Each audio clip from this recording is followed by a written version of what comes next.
Hello, everyone. This is Dr. Todd, and I was giving some thought the other day as I was preparing a syllabus for a class about how students go about preparing for exams or for tests or for projects. And I wanted to answer this question, or I want to ask you this and then answer it for you in the video or give you some insight. Have you ever studied really hard for an exam and then failed it miserably and wondered what happened? Well, that's what we're going to answer in this edition of Dr. Todd Explains.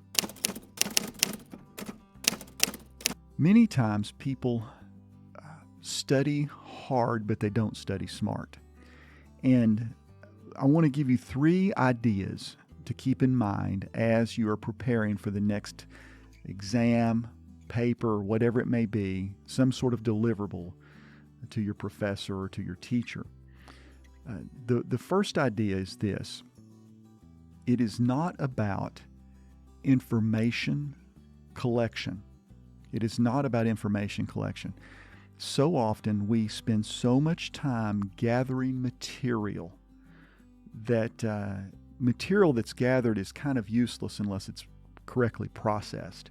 And so you can feel like you're really busy and you're getting a lot of work done, but in actuality, all you're doing, you might as well go out to the side of the road and pick up garbage, because not that the material's garbage, but it's the same process. Mentally, you're not really doing anything but curating stuff. You're just pulling it in and putting it in a bag and putting it up in the closet. It's no good.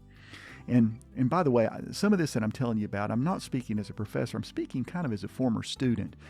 In my undergraduate days, before I became a counseling and psychology professor, I was a certified public accountant. So my undergraduate's in accounting.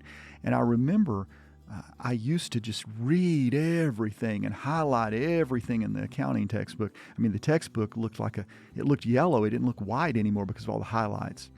But that doesn't really do much. It makes me think I'm being busy and working hard. I'm spending all this time figuring out what to highlight. It doesn't mean I understand a thing, though. So the first thing to understand or to know is that when you're preparing as a student for whatever the deliverable is, it's not about information collection. Yeah, you need information, sure. But if you pick up stuff on the side of the road, put it in a bag and stick it in your closet, what good is it? It's useless. So it's not about information collection. Now here's the second thing it's not about.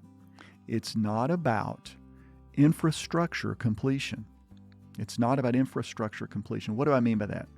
Well, going back to my days in undergraduate, I would read all that, highlight everything, and then I would make this beautiful, beautiful set of outlined notes, very intricate. The Harvard numbering system, the Roman numeral 1, and then capital letter A, and so on and so forth.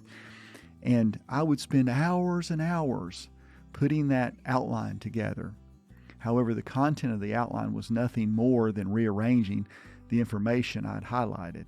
I still didn't interact with the information very much at all. And the problem became that I didn't know the stuff that I was putting on the paper, basically. So another thing there's two other aspects of this I want to mention to you. Number one, when possible, I would really recommend you do your note-taking by hand on a piece of paper to where in a notebook or something, and then you can put it together in outline form on a computer in some way if you want to later. But the reason is there's some research that tells us, number one, it activates a different part of your brain, and number two, when you tend to type notes in, what you're doing is you're just basically taking dictation. You're not really listening, summarizing, thinking through what the professor is saying.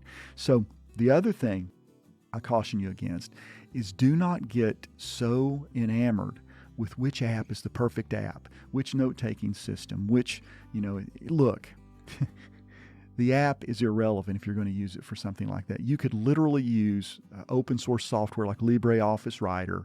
You could use Zotero, which is another free reference manager.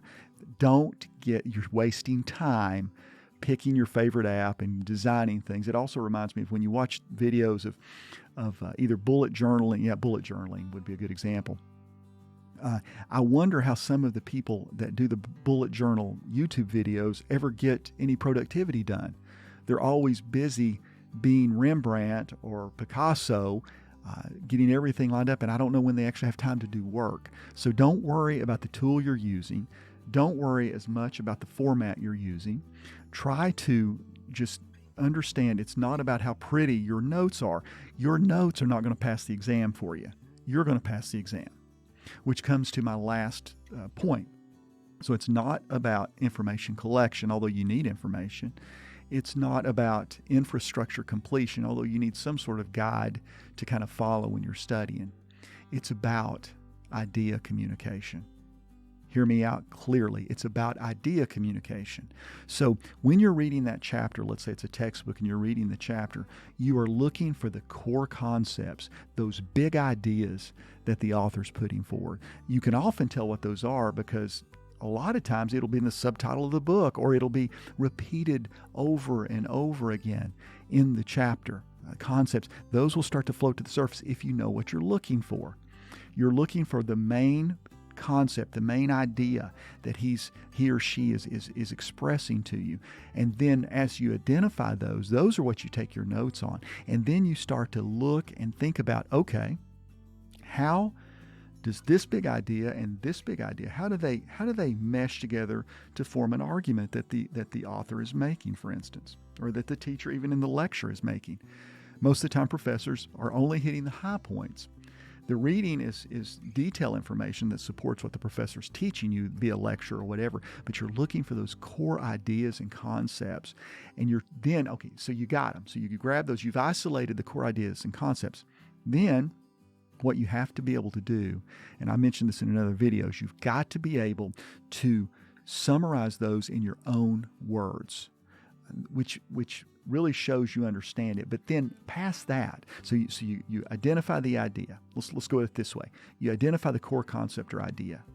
You summarize that core concept or idea in your own words. And then here's the next step. Then what you do is you create some sort of illustration, metaphor, simile, comparison that you could use to explain it to somebody that's never read the book or the chapter. Once you do that, you've got a pretty good grasp on it.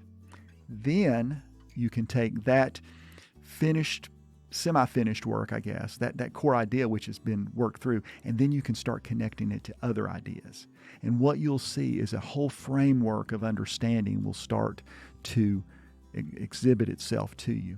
And then, of course, you continue practicing the narrative of what this is about. Explain it to a YouTube camera, explain it to a close friend, explain it to your teacher, whoever will listen to you. But the idea is you really know the information then. And what's beautiful about that is once you start getting it deeper and deeper into your soul like that, you'll be able to connect it with other information or other ideas, these containers of ideas that you're holding on to in your brain in other contexts. And then that's what we truly call being educated. So the idea is it's not about information collection. It's not about infrastructure completion. It's about idea communication.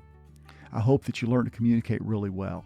If you like the work I'm doing here, please feel free to subscribe and hit that notification bell so you won't miss any upcoming videos. If you also have any comments or things you'd like to add about what's worked for you, leave those in the comment sections. I would love to interact with that and see how you could teach me some stuff, because I'm a perpetual student.